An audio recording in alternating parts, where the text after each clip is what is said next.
As per report RCB ফ্যানদের জন্য good news যে Yuji Chahal back করতে পারে আবার আরসিবি টিমে।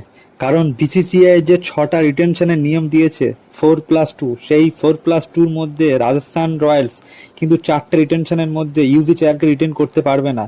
ইউজি চাহালের জায়গায় তারা রিয়ান পরাগকে রিটেন করবে, আর রিয়ান পরাগ কিন্তু রিটেন করলে কিন্তু ইউজি চাহাল মেগা অকশনে আসবে, আর মেগা অকশনে আসলে 100% ইউজি চাহালের পিছনে কিন্তু আরসিবি যাবেই যাবে। যত টাকায় বিট করতে হোক না এখন আরসিবি চাহালকে নেওয়ার জন্য বিট করবে, কারণ আরসিবি এখন বুঝতে পারছে যে চাহালকে হারিয়ে তারা কতটা ভুল করেছে।